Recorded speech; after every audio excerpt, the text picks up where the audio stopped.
Sa hindi niya pagpapatawag ng sesyon sa Senado, inungkat ng mayorya ang mga ginawa ni Senate President Alan Peter Cayetano noong House Speaker pa siya. Kaugnayan ang agawan nila ni Representative Lord Alan Velasco sa liderato ng Kamara na kinailangan pa mag-referee ni nooy Pangulong Rodrigo Duterte. Balikan niya sa pagtutok ni Ian Cruz. Lehitimo raw ang tanong kung inuulit daw ba ni Cayetano ang nangyari noon nang tumanggi itong bumaba at i-convene ang Kamara nang hindi na raw siya sigurado sa bilang ng kanyang mga taga-suporta. Sinusubukan pa ng GMA News na makuha ang panig ni Cayetano ukol dito. Ang tinutukoy ng minorya ang naging krisis noon sa liderato ng Kamara noong 2020 sa ilalim ng Administrasyong Duterte. Kaugnay ito ng term sharing agreement sa pagitan ng nooy House Speaker Cayetano at nooy Marinduque Representative Lord Alan Velasco.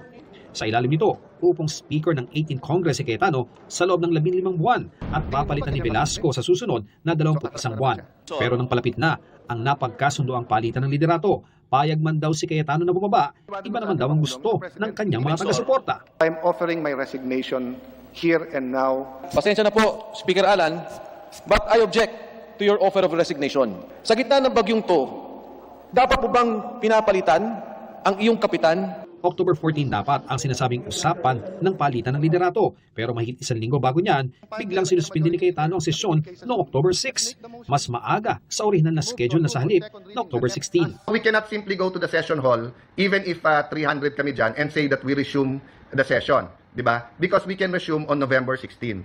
Nangyari yan sa kasagsagan ng deliberasyon para sa 2021 national budget at para di maipit ang budget, kinailangan ng mamagitan ni Pangulong Duterte at ipinag-utos noon ang pagsasagawa ng special session. Either you resolve the issue sa impasse ninyo dyan and pass the budget legally and constitutionally.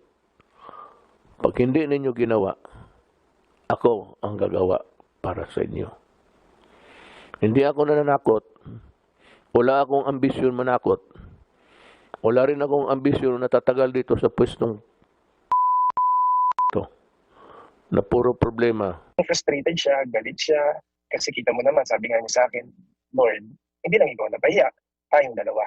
Tapos doon, sinabi na niya after noon, na-denggoy tayo, Lord. So, kitang-kita naman natin, actually, nagulat nga ako sa words ni Pangulo. Kasunod ng utos ng Pangulo, isang session ang isinagawa ng mga taga-suporta ni Velasco hindi sa Batasan, kundi sa Celebrity Sports Plaza sa Quezon City, kung saan iniluklok bilang speaker si Velasco. I respectfully nominate Representative Lord Alan Velasco for the position of Speaker of the House of Representatives. I so move. Ako'y nagpapasalamat sa ating mahal na Pangulo.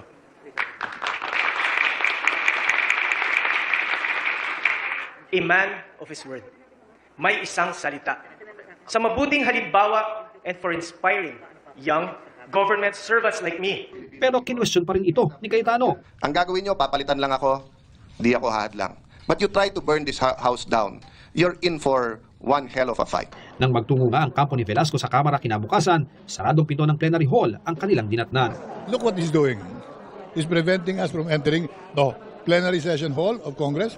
He's very childish. Para lang matapos ang boxing, muling namagitan si Duterte. Tapos na po ang boxing. So Malacanang recognizes of course, Congressman Velasco as the new speaker. Our consistent position has been it is the House of Representatives that will choose their leaders, and if it has been ratified, then it is Speaker Lord Alan Velasco. Kasunod nito'y humingi ng paumanhin sa Pangulo si Cayetano. Ang pagkakaintindi raw niya kasi, siya ang upong speaker hanggang matapos ang deliberasyon ng 2021 budget. Mr. President, if I made a mistake, mali ang reading ko, misunderstood ko na gusto mong ituloy at tapusin ko ang budget, ako'y humihingi ng paumanhin. Hindi ko intention, never, na hindi ka sundin.